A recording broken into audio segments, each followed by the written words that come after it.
Hello बच्चों, चलिए आज का हम क्लास शुरू करते हैं। तो कल कहाँ तक पढ़ा था? हम पढ़ रहे थे अध्याय 7, है ना। हम जो है विज्ञान विषय का अध्याय 7 पढ़ रहे थे और हम कल कहाँ तक पढ़ा थे ये सब देख लेते। तो हम जो है कल ये जो आपका बाह्य कोशिकीय आवरण उसके बारे में हमने पढ़ा था। और उसके बाद यहाँ से हम चालू करते हैं आज का क्लास। आप कोशिका के बारे में जान गए हो, है। पहली क्लास में हम सबसे पहले क्लास में हम जान चुके हैं कि कोशिका के बिना जो है कोई भी शरीर नहीं बन सकता। और जिस तरह से कोई भी घर एक ईंट से नहीं बन सकता, ईंट से ही मिलकर बना होता है, उसी तरह से आपका शरीर हो गया, है ना। जीव जंतु, पेड़ पौधे, इन सब का शरीर भी किससे बना होता है? कोशिका से बना होता है। इन सब के लिए क्या जरूरी है? कोशिका। इनकी इकाई कोशिका है। कोशिका के बगैर कोई भी जीव जंतु की कल्पना नहीं की जा सकती। कोशिका जो है प्रत्येक जीवधारी के लिए आवश्यक वस्तु है और एक कहा जाए तो एक रचनात्मक व कार्यात्मक इकाई है। चलिए अब देखते हैं, थोड़ा सा आगे बढ़ते हैं आज का। पादप कोशिकाओं में प्लाज्मा झिल्ली को बाहर से घेरे हुए एक और आवरण पाया जाता है। जो आपका पादप कोशिका यानी कि पेड़ पौधे का कोशिका, उसमें उसके प्लाज्मा झिल्ली जो होता है, उसके प्लाज्मा झिल्ली को और बाहर से घेरे हुआ एक आवरण पाया जाता है, जिसे क्या कहते हैं? हम कोशिका भित्ति कहते हैं। मतलब कोशिका का दीवार भी कहा जा सकता है। भित्ति मतलब कोशिका का दीवार भी कह सकते हैं। यह सेलुलोज की बनी होती है। और यह किसके बना होता है? तो सेलुलोज की बनी दृढ़ एवं निर्जीव रचना होती है। और जो आपका कोशिका भित्ति है वह कैसा होता है? निर्जीव होता है, यानी कि वह सजीव नहीं होता। और जो कोशिका की बाहरी सीमा निर्धारित करती है और कोशिका को निश्चित आकृति प्रदान करती है। और यही कोशिका भित्ति क्या करता है? कोशिका को आकृति प्रदान करता है और उसके साथ ही बाहरी सुरक्षा भी प्रदान करता है और उसकी एक सीमा निर्धारित करती है। कोशिका का, पादप कोशिका का सीमा का निर्धारण करता है आपका कोशिका भित्ति। अब चलिए आज हम चलते हैं जीव द्रव्य के बारे में पढ़ते हैं, है ना। आज हम पढ़ने वाले हैं जीव द्रव्य के बारे में। तो आपका जीव द्रव्य क्या है इसको हम जानते हैं, है ना। ये आपका जीव द्रव्य दिया है। तो चलिए हम शुरू करते हैं जीव द्रव्य के बारे में। प्रत्येक कोशिका में प्लाज्मा झिल्ली के अंदर तरल चिपचिपा पदार्थ पाया जाता है, जिसे जीव द्रव्य कहते हैं। सभी जैविक प्रक्रियाओं को संपन्न करने वाले कोशिका के विभिन्न अंग, यानी कि कोशिका अंग, है ना। सभी जैविक, जितने भी हमारी जैविक प्रक्रिया होती है, उन सबको करने वाले कोशिका के विभिन्न अंग जो कोशिका में पाए जाते हैं, है ना। जो और कोशिका में जो जो अंग पाए जाते हैं उन्हें हम कहते हैं कोशिका अंग। कोशिका के अंग को ही कोशिका अंग कहते हैं। और ये कोशिका अंग किस में पाया जाता है? तो ये आपका कोशिका अंग जो है आपके जीव द्रव्य में पाए जाते हैं। इन्हीं जीव द्रव्य में पाए जाते हैं। और ये जीव द्रव्य कहाँ होते हैं? तो ये जो आपका जीव द्रव्य होता है आपके कोशिका के अंदर भरा होता है तरल पदार्थ के रूप में। तो सभी जैविक प्रक्रियाओं को संपन्न करने वाले कोशिका के विभिन्न अंग, कोशिका अंग जीव द्रव्य में पाए जाते हैं। इसलिए हक्सले नामक वैज्ञानिक ने जीव द्रव्य को जीवन का भौतिक आधार कहा, है ना। और हक्सले नामक वैज्ञानिक ने और जीव द्रव्य को ही एक जीवन का आधार कहा, क्योंकि जो कोशिका में तरल पदार्थ भरा होता है जीव द्रव्य, उसी में सभी कोशिका के अंग जो है पाए जाते हैं, जो शरीर में होने वाली समस्त क्रियाओं को क्या करते हैं? संपन्न करते हैं। जैसे कि ये हमारा कोशिका हो गया और यहाँ पे क्या है? ये आपका कोशिका हो गया, मान के चलो। ये आपका शरीर हो गया, ये आपका कोशिका है। और इस कोशिका में क्या भरा है? एक तरल पदार्थ भरा है ना। ये है आपका, ये आपका जीव द्रव्य है। और इसके अंदर बहुत सारे अलग अलग अंग है कुछ इस तरह से। तो ये क्या हो गया? आपका कोशिका अंग कहलाएगा। ये सभी जो इस गोले के अंदर है ये सभी क्या कहलाता है? आपका कोशिका अंग कहलाता है ना। और इन्हीं गोलों के अंदर, यानी कि इस गोले के अंदर जो जीव द्रव्य के अंदर छोटे छोटे आपके यहाँ पे आपको अंग दिख रहे हैं, ये सभी गोले के अंदर ये सभी कोशिका अंग है। और इन्हीं सभी कोशिका अंगों के कारण क्या होता है? आपका श्वसन होता है, पाचन होता है, उत्सर्जन होता है ना। शरीर में प्रोटीन का निर्माण होता है। तो इन्हीं कोशिका अंगों के कारण ही आपका क्या होता है? शरीर में कोशिका जो है बहुत सारी जैविक प्रक्रियाएं संपन्न होती है। चलिए आगे बढ़ते हैं। जीव द्रव्य को दो भागों में बांटा जा सकता है। आपका जीव द्रव्य क्या है? कितने भागों में बांटा जा सकता है? तो आपका दो भागों में बांटा जा सकता है। पहला है आपका कोशिका द्रव्य और दूसरा है केंद्रक। तो चलिए अब हम देखते हैं, पहला कोशिका द्रव्य के बारे में जानते हैं। यानी कि आपका जो क्या हो गया? ये आपका कोशिका हो गया और कोशिका में जो जीव द्रव्य पाया जाता है, जीव द्रव्य, तो इस जीव द्रव्य को भी दो भागों में बांटा जाता है आपका, ऐसा कुछ इस तरह से। तो ये हो गया आपका कोशिका द्रव्य और ये हो गया आपका जीव केंद्रक, है ना। तो इस तरह से जीव द्रव्य को भी दो भागों में बांटा जाता है। चलिए अब देखते हैं कोशिका द्रव्य। जीव द्रव्य का वह भाग जो प्लाज्मा झिल्ली और केंद्रक के बीच में होता है कोशिका द्रव्य कहलाता है ना। यानी कि वह भाग जो किसके किसके बीच होता है, तो जीव द्रव्य का वह भाग होता है जो किसमें होता है, प्लाज्मा झिल्ली और केंद्रक के बीच में होता है, कोशिका द्रव्य कहलाता है। इसमें खनिज, लवण, पानी, कार्बोहाइड्रेट, प्रोटीन व वसा पाए जाते हैं। और आपके इन्हीं क्या हो गया, आपका कोशिका द्रव्य में ही पानी, खनिज, लवण, कार्बोहाइड्रेट, प्रोटीन और वसा पाए जाते हैं। कोशिका द्रव्य में दिखाई देने वाले विभिन्न संरचनाओं की सूची बनाएं। आइए इन कोशिका अंगों का अध्ययन करें। और देखिए मैं आपको कोशिका द्रव्य दिखा रहा हूँ, थोड़ा सा चित्र की ओर चलते हैं। तो देखिए आपका कोशिका द्रव्य क्या है, तो देखिए प्लाज्मा झिल्ली और कोशिका के बीच में पाए जाते हैं। तो आपका क्या हो गया, ये आपका प्लाज्मा झिल्ली हो गया, यहाँ पे दिया गया है, ये आपका प्लाज्मा झिल्ली हो गया है ना। अब देखते हैं कोशिका कहाँ है, तो देखिए आपका कोशिका, तो देखिए ये आपका प्लाज्मा झिल्ली और ये हो गया पूरा कोशिका। तो इसी में जो यहाँ से कुछ इस तरह से तरल पदार्थ आपको दिख रहे हैं, तो ये क्या कहलाएगा, आपका कोशिका द्रव्य कहलाता है। और इसी तरह से आपका पादप कोशिका में भी देखिए, ये आपका प्लाज्मा झिल्ली हो गया और ये आपका क्या हो गया, ये आपका प्लाज्मा झिल्ली और ये आपका कोशिका। तो इनके बीच जो ये तरल पदार्थ आप देख रहे हैं कुछ इस तरह से है ना, तो यही है आपका कोशिका द्रव्य। और इसी में क्या क्या पाया जाता है, तो इसी कोशिका द्रव्य में पानी, लवण, खनिज, कार्बोहाइड्रेट, वसा आदि पाए जाते हैं। चलिए आगे बढ़ते हैं। अब हम जानने वाले हैं विभिन्न कोशिका अंगों के बारे में। ये सब आपके कोशिका अंग दिख रहे हैं, कोशिका द्रव्य, गाल्जी का रिक्तिका है ना, क्लोरोप्लास्ट, माइटोकॉन्ड्रिया, प्लाज्मा झिल्ली, इन सब के बारे में अब हम थोड़ा सा पढ़ने वाले हैं विस्तार से। तो चलिए हम आगे बढ़ते हैं, है ना। तो सबसे पहले आता है आपका माइटोकॉन्ड्रिया। माइटोकॉन्ड्रिया जो आपका कोशिका का एक अंग है, कोशिका में माइटोकॉन्ड्रिया नाम का एक अंग पाया जाता है। तो देखिए चित्र में दोहरी झिल्ली से बनी गोलाकार या छड़ाकार रचनाएं जिसकी आंतरिक झिल्ली में अंगुलियों के समान उभार दिखाई देते हैं। अब आप अपने पुस्तक में देखिए, जहाँ पे कोई भी कोशिका ले लीजिए है ना, वहाँ पे कोशिका में दिया है, चाहे पादप कोशिका हो या कौन सा कोशिका हो सकता है, जंतु कोशिका हो, दोनों में आपका माइटोकॉन्ड्रिया पाया जाता है। तो वहाँ पे आपको क्या दिखाई दे रहा है, एक आंतरिक झिल्ली में अंगुलियों के समान उभार दिखाई देते हैं, यही क्या है, माइटोकॉन्ड्रिया है। ये कोशिका के श्वसन केंद्र है, क्योंकि यहाँ भोज्य पदार्थों के ऑक्सीकरण से ऊर्जा उत्पन्न होती है, इसलिए इसे कोशिका का ऊर्जा गृह या पावर हाउस भी कहा जाता है। तो देखिए आपका माइटोकॉन्ड्रिया, उसको क्या कहा जाता है, तो इसे कोशिका का पावर हाउस या ऊर्जा घर कहा जाता है या ऊर्जा गृह कहते हैं। तो और क्यों कहा जाता है, तो देखिए यहाँ क्या करता है, भोजन के ऑक्सीकरण के पश्चात यहाँ पे ऊर्जा उत्पन्न करता है, और ऊर्जा उत्पन्न करने के कारण इसको क्या कहा जाता है, पावर हाउस। और ऊर्जा मतलब क्या होता है, पावर। तो इसमें क्या है, ऊर्जा घर कहलाता है या ऊर्जा गृह कह सकते हैं या पावर हाउस भी कह सकते हैं माइटोकॉन्ड्रिया को, क्योंकि यहाँ पे क्या होता है, ऊर्जा उत्पन्न होता है। चलिए आगे बढ़ते हैं। अंतः प्रद्रवीय जालिकी है ना, जालिका, एंडोप्लाज्मिक रेटिकुलम।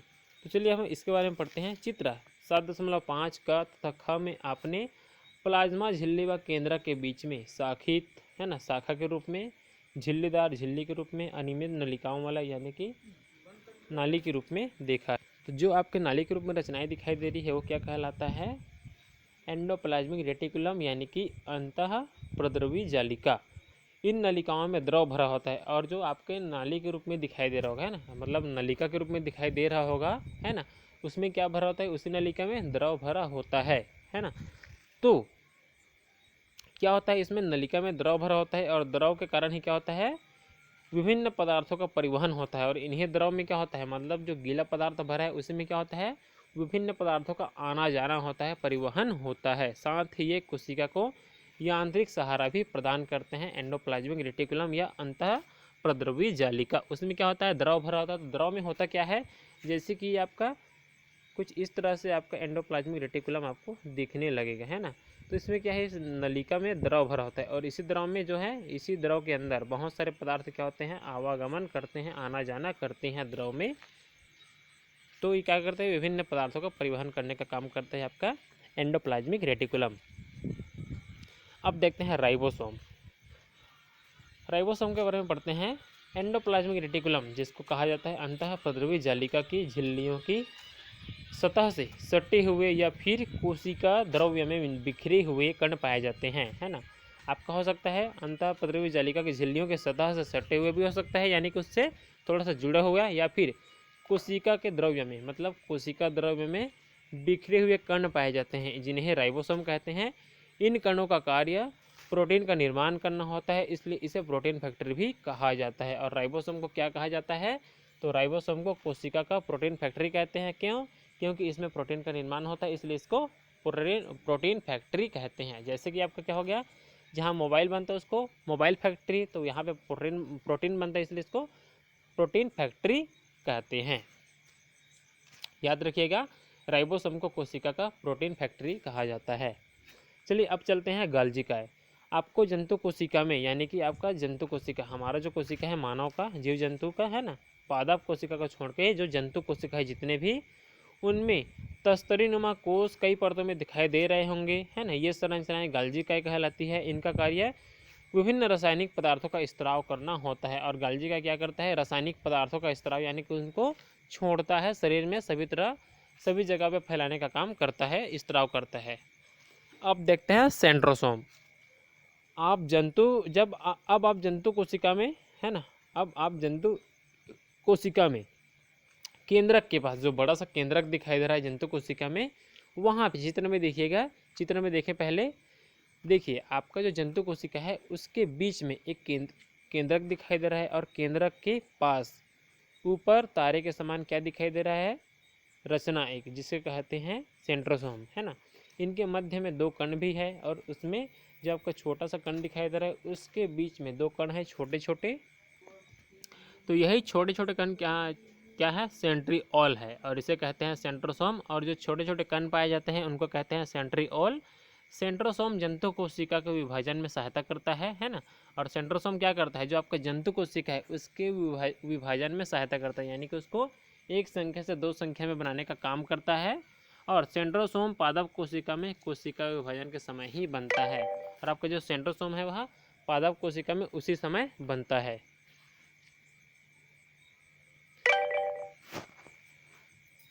अब देखते हैं क्रियाकलाप 2, है ना। क्रियाकलाप 2 थोड़ा सा पढ़ लेते हैं। तालाब, पोखर या अन्य किसी जल स्रोत के किनारे जमी हुई कई हरे तंतु, है ना, स्लाइड सूक्ष्मदर्शी जल। अब क्या करना है आपको? तालाब या पोखर के किनारे के, है ना, रेशम के हरे धागों के समान तंतुओं को एकत्र करें, है ना। जब भी आपको क्या होता है, कहीं पे पानी भरा होता है, तालाब हो गया या कहीं पे झील हो गया, कहीं पे नाला हो गया, वहाँ पे क्या होता है, पानी के नज़दीकों में थोड़ा सा हरा भरा क्या होता है, आपको धागे नुमा रचना दिखाई देंगे, है ना, मतलब जिसको कहा जाता है काई। तो उन्हीं काई को आपको ला लेना है, और उसे क्या करना है? एकत्र करके स्लाइड में रखना है। अब स्लाइड पर 2-3 बूंद पानी डालना है, एक दो तंतु उस पर रखना है, और सूक्ष्मदर्शी की सहायता से, तो देखिए अब जो है उसको सूक्ष्मदर्शी में रखना है और आपको देखना है। तो आपने जो कुछ देखा उसका चित्र भी अपनी कॉपी में बनाइए। यदि हम क्या करेंगे, कोई भी समुद्र से, है ना, क्या करेंगे, माफ़ कीजिए, समुद्र नहीं, तालाब हो गया या पानी की टंकी से भी हम उस काई को लाएंगे और उसको क्या करेंगे, सूक्ष्मदर्शी में देखेंगे, तो वहाँ पे हमको कुछ इस तरह से अलग अलग रचना दिखाई देंगे। अलग अलग काई को रखते जाएंगे तो अलग अलग रचना आपको इस तरह से दिखाई देंगे। कोई ऐसा हो सकता है और कोई इस तरह से हो सकता है और कोई इस तरह से भी हो सकता है। तो ये सब है छोटे छोटे जीव होते हैं, जिसमें भी क्या पाया जाता है, कशाभिका, संकुचल से रिक्तिका, केंद्रक, क्लोरोप्लास्ट यहाँ पे आपको दिख रहा है, केंद्रक और क्लोरोप्लास्ट भी यहाँ पे दिख रहा है।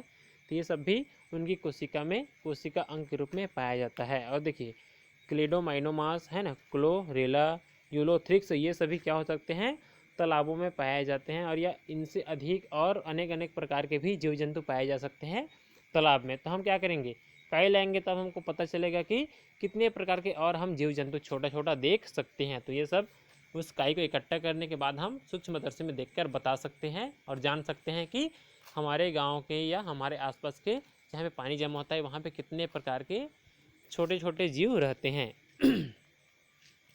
चलिए अब थोड़ा सा आगे बढ़ते हैं। आपको इस तंतु कोशिका में किस प्रकार दिखाई दी, है ना, कोशिका में कुछ हरे रंग की रचनाएं दिख रही है। इसमें पाई जाने वाली हरे रंग की रचनाएं हरित लवक क्लोरोप्लास्ट है। ये पौधे में प्रकाश संश्लेषण के द्वारा भोजन का निर्माण करती है। क्या ये रचनाएं जंतु कोशिका में भी है? चित्र 7.5 का पुनः अवलोकन करें, है ना। अब चलिए देखते हैं लवक। लवक क्या है? तो लवक पादप कोशिका में बिंब आकार की या फीतेनुमा या गोलाकार या अंडाकार रचनाएं कोशिका द्रव्य में बिखरी हुई रहती है, जिन्हें लवक कहते हैं। ये 3 प्रकार के होते हैं। और आपका जो पादप कोशिका है, पेड़ पौधों का कोशिका, उसमें क्या पाया जाता है? लवक पाया जाता है। और ये लवक कितने प्रकार का होता है? तो ये 3 प्रकार का होता है। पहला दिया है आपका ल्यूकोप्लास्ट। ये रंगहीन वर्णक होते हैं जो खाद्य पदार्थ संग्रह करते हैं। और आपका ल्यूकोप्लास्ट कैसा वर्णक है? ये रंगहीन, कैसा लवक है? रंगहीन वर्णक है, जो क्या करता है? सिर्फ खाद्य पदार्थों का संग्रह करते हैं, मतलब खाद्य पदार्थों का इकट्ठा करने का काम करता है और इसका कोई रंग नहीं होता। दूसरा दिया है क्रोमोप्लास्ट। ये रंगीन वर्णक है और ये कैसा है? एक रंगीन वाला वर्णक है जो फूलों व फलों को लाल, पीले, बैंगनी और अनेक अनेक क्या होता है? रंग प्रदान करता है। जो आपका फूल बनता है, फल बनता है, उनको रंग प्रदान करने का काम करता है क्रोमोप्लास्ट, और परागण में भी सहायक होता है। अब देखिए तीसरा है आपका क्लोरोप्लास्ट। तो ये हरे वर्णक है ना? ये कैसा होता है? हरे रंग का वर्णक होता है, जो प्रकाश संश्लेषण में क्या होता है? सहायक होता है। अब चलिए इसको हम थोड़ा सा छोड़ देते हैं, ये सारणी है ना, बाद में भरेंगे। अब आपका दिया है रिक्तिकाएँ। तो पादप कोशिका में 1 या 2 बड़ी, आपका जो पेड़ पौधों का कोशिका है उसमें 1 या 2 बड़ी गोल या अंडाकार रचनाएं पाई जाती है, जिन्हें रिक्तिकाएँ कहते हैं। ये एक झिल्ली से घिरी रहती है। इनमें जलीय पदार्थ भरा रहता है। जंतु कोशिका में ये रिक्तिकाएँ छोटी होती। तो देखिए आपका जो पेड़ पौधों का कोशिका है उसमें क्या पाया जाता है? रिक्तिकाएँ पाई जाती है। और ये रिक्तिकाएँ कैसी होती है? अंडाकार हो सकती है या गोल या बड़ी भी होती है रिक्तिकाएँ, है ना। और ये क्या होता है? एक झिल्ली से घिरी रहती है। आपका जो ये रिक्तिका होता है ये आपका झिल्ली से घिरा रहता है, कुछ इस तरह से। और इसमें क्या भरा रहता है ना? तो कुछ इस तरह से आपका जलीय पदार्थ भरा रहता है आपके रिक्तिका में। और ये पादप कोशिका में बड़ी होती है, लेकिन आपके जंतु कोशिका में कैसा होता है? बिल्कुल ये इस तरह से कुछ छोटा सा होता है। आपका पादप कोशिका में बड़ा सा और जंतु कोशिका में बिल्कुल छोटा सा होता है। चलिए अब आगे बढ़ते हैं। केंद्रक के बारे में पढ़ लेते हैं, है ना। केंद्रक के बारे में हम थोड़ा सा पढ़ लेते हैं। चलिए पढ़ते हैं केंद्रक के बारे में, है ना। तो चित्र 7.5 क ख में दर्शाई गई कोशिकाओं में आपको जो बड़ी गोल या अंडाकार रचनाएं दिखाई दे रही है वह केंद्रक है। और आपको जो जंतु कोशिका हो या पादप कोशिका, आप चित्र में एक बार फिर से जाकर देख सकते हैं। वहाँ पे आपको बीच में क्या दिखाई दे रहा है? क्या दिखाई दे रहा है? तो कुछ गोलाकार रचना दिखाई दे रहा है। और यह गोलाकार रचना क्या होता है? आपका केंद्रक कहलाता है। और यह गोलाकार या अंडाकार रचना होती है जिसे हम क्या कहते हैं? केंद्रक कहते हैं। तो उसी केंद्रक को यहाँ पे, है ना, कोशिका से निकालकर यहाँ पे कुछ इस तरह से आपको दिखाया गया है। और ये केंद्रक का एक रचना है जिसमें ये केंद्रक को दिखाया गया। और केंद्रक में क्या क्या पाया जाता है उनको भी यहाँ पे बताया गया है केंद्रक में। तो हम केंद्रक के बारे में थोड़ा सा जान लेते हैं, है ना। अलग अलग प्रकार की कोशिकाओं में केंद्रक की आकृति भी भिन्न भिन्न होती है, हो सकती है। जैसे कि आपका कोशिका छोटा है तो उसका केंद्रक भी छोटा हो सकता है ना। कोशिका का आकार अलग है तो केंद्रक का आकार भी अलग अलग हो सकता है। यह कोशिका का सबसे महत्वपूर्ण अंग है। और आपका जो ये केंद्रक है ना, यह कोशिका का कैसा है? सबसे महत्वपूर्ण अंग कहलाता है।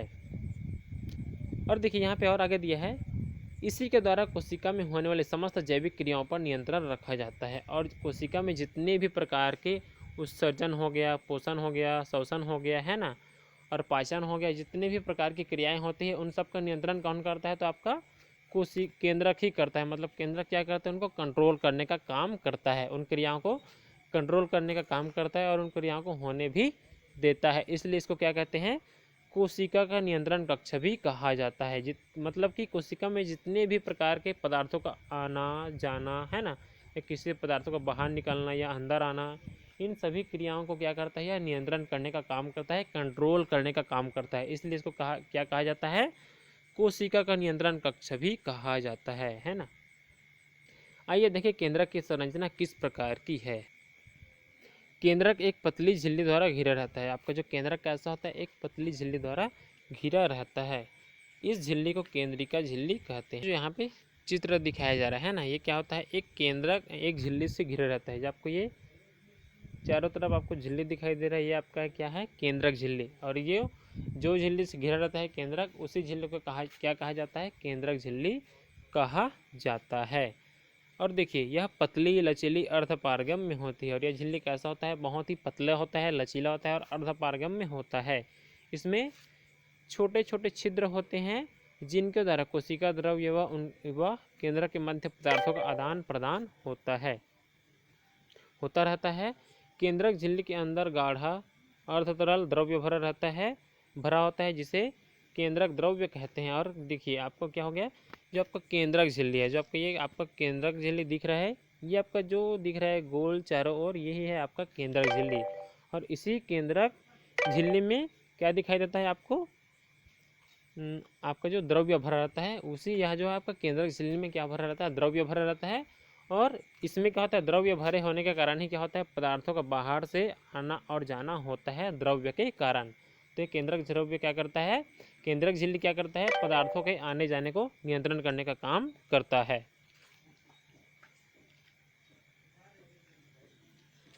और इसी जो द्रव्य भरा रहता है ना केंद्रक में, केंद्रक झिल्ली में जो द्रव्य भरा रहता है उसको हम कहते हैं केंद्रक द्रव्य, यानी कि न्यूक्लियोप्लाज्म कहते हैं। 1831 में रॉबर्ट ब्राउन ने कोशिका में केंद्रक की खोज की है ना। 1939 में जे परकिंजे ने कोशिका के जीवित पदार्थों को जीव द्रव्य नाम दिया। 1940 में इलेक्ट्रॉन सूक्ष्मदर्शी की खोज हो जाने के बाद कोशिका के कोशिका अंग को अच्छी तरह देखा व समझा गया। तो जो 1831 में क्या किया था, रॉबर्ट ब्राउन नामक एक वैज्ञानिक ने कोशिका में इसी केंद्रक की खोज की थी। 1939 में जे परकिंजे ने कोशिका के जीवित पदार्थों को जीव द्रव्य का नाम दिया। और 1939 में इलेक्ट्रॉन सूक्ष्मदर्शी की खोज हो जाने के बाद, है ना, यानी कि इलेक्ट्रॉन सूक्ष्मदर्शी के आ जाने के बाद कोशिका अंग को अच्छी तरह से देखा गया और उसको समझा भी गया। अब थोड़ा सा आगे बढ़ते हैं केंद्रक द्रव्य में, है ना। जो आपका केंद्रक द्रव्य है जिसमें द्रव्य पदार्थ भरा रहता है केंद्रक झिल्ली में, उसको कहते हैं केंद्रक द्रव्य, या केंद्रक के अंदर जो द्रव्य भरा रहता है उसको कहा जाता है केंद्रक द्रव्य। माफ कीजिएगा, जब आपका केंद्रक द्रव्य है, जो केंद्रक में द्रव्य होता है उसको केंद्रक द्रव्य, जैसे कि कोशिका में पाए जाने वाला द्रव्य को कोशिका द्रव्य, उसी तरह से केंद्रक के द्रव्य को केंद्रक द्रव्य कहते हैं। तो केंद्रक द्रव्य में महीन धागों के जाल जैसी रचना का अवलोकन करें, इसे क्रोमेटिन जाल कहते हैं। कोशिका विभाजन के समय क्रोमेटिन जाल के धागे सिकुड़कर छोटे और मोटे तंतु जैसी रचनाओं में बदल जाते हैं, जिन्हें गुणसूत्र या क्रोमोसोम्स कहते हैं। गुणसूत्र प्रोटीन एवं डीएनए से बने होते हैं। ये आनुवांशिक गुणों को एक पीढ़ी से दूसरी पीढ़ी तक पहुंचाते हैं। केंद्रक द्रव्य में गोल या अंडाकार रचनाएं दिखाई देती है। यह केंद्रिका है, ये कोशिका विभाजन में सहायक होती है। अब देखिए, जैसे कि आपको क्या बताया गया है केंद्रिका के बारे में, है ना। तो ये आपका केंद्रक है, उसमें क्या होता है, आपको गोल और धागे नुमा रचना दिखाई देती है। जैसे कि यहाँ पे चित्र में दिखाया गया है, क्या है, केंद्रिका के बारे में। तो यही है आपका केंद्रिका, है ना। ये आपका केंद्रिका जो यहाँ पे आपको बीच में दिखाई दे रहा है, ये आपका क्या कहलाता है? केंद्रिका कहलाता है। जो कैसा होता है? प्रोटीन एवं डीएनए से बना होता है। और ये केंद्रिका क्या करता है ना, थोड़ा सा ये जब भी कोशिका विभाजन होता है तो ये क्या हो जाता है, थोड़ा सा सिकुड़ जाता है ना। माफ़ कीजिएगा, मैं आपको थोड़ा सा बताने में थोड़ा दिक्कत हो रहा है क्योंकि यहाँ पे लिखा है, हाँ, केंद्रक द्रव्य में महीन धागों के समान जाल जैसी रचना का अवलोकन करें, इसे क्रोमेटिन जाल कहते हैं, है ना। तो आपका जो कोशिका ये आपका केंद्रक है ना, तो यहाँ पे आपको जो धागे जैसी रचनाएं दिखाई दे रही है, ये सभी, है ना, ये सभी जो मुड़ी हुई आपको रचनाएं दिखाई दे रही है, ये क्या कहलाता है? आपका क्रोमेटिन जाल कहलाता है। और जब कोशिका का विभाजन होता है तो उस समय ये सिकुड़ जाते हैं, है ना, और सिकुड़ कर थोड़ा सा उनका रूप बदल जाता है। जैसे ही सिकुड़ते हैं कोशिका विभाजन के समय, तो इनका क्या कहा जाता है? गुणसूत्र कहते हैं, है ना। और ये गुणसूत्र किसके बने होते हैं? तो ये सिकुड़ कर थोड़ा सा अलग हो जाते हैं, और सिकुड़ने के कारण ही ये गुणसूत्र कहलाते हैं। और ये गुणसूत्र किसके बने होते हैं? प्रोटीन एवं डीएनए के बने होते हैं। और ये गुणसूत्र क्या काम करते हैं? तो ये गुणसूत्र आपके जो आपका गुण है ना, जैसे कि बच्चे में कैसा गुण आता है, तो माता पिता से बच्चे में उस गुण को पहुंचाने का काम करता है आपका यही धागा जैसा जो आपका रचना दिखाई दे रहा है। यही गुणसूत्र क्या करता है? संदेश को पहुंचाने का काम करता है माता से बच्चे में, मतलब कि माता पिता से जो भी गुण होता है उनको बच्चे में पहुंचाने का काम कौन करता है? ये आपका महीन धागे जैसा रचना ही करता है। जैसे कि बहुत सारा आदत व्यवहार होता है और बहुत सारे ऐसे गुण होते हैं जो बिल्कुल माता पिता के जैसे होते हैं उस बच्चे में। तो यही गुण किसके कारण जाता है बच्चे में? तो इन्हीं धागों के कारण ही कैसे में जाता है? बच्चे में जाता है, आपके माता पिता से वे सभी गुण। उसके बाद क्या दिया है? तो देखिए उसके बाद दिया है आगे में, केंद्रक द्रव्य में गोल या अंडा का रचनाएं दिखाई देती है, केंद्रिका है ना। यह कोशिका विभाजन में सहायक होती है। और आपको जो ये रचना दिखाई दे रही है, कुछ इस तरह से आपको रचना दिखाई दे रही है, ये क्या है? आपका केंद्रिका है। और ये केंद्रिका क्या करता है? कोशिका विभाजन में सहायक होती है। तो इस तरह से आपका कोशिका का जो आपका अध्याय है, लेसन है ना, अध्याय 2 ये आपका कंप्लीट होता है। पार्ट 2 जी है ना, भाग 2 आपका जो ऑनलाइन क्लास है वो आपका आज का समाप्त होता है। अब हम फिर से क्लास 3 चालू करेंगे, और क्लास 3 आपका कितना लंबा है थोड़ा सा देख लेते हैं। तो हम कल कहाँ चालू करेंगे? तो आज हम कल, तो हम जो है कल आपका जो यहाँ पे दिया गया है क्या, प्रोकैरियोटिक कोशिका, इसके बारे में हम यहाँ से पढ़ना चालू करेंगे। और ये आपका थोड़ा सा बचा है वो आपका खत्म हो जाएगा कल। प्रोकैरियोटिक कोशिका के बारे में थोड़ा सा पढ़ लेना, और जो हम आज भी पढ़े उनको भी आप एक बार और पढ़ लेना है ना। थोड़ा सा ऑनलाइन क्लास में एक बार में समझ नहीं आता है तो आप बार बार थोड़ा सा पढ़ना और समझने की भी खुद से कोशिश कीजिएगा बच्चे।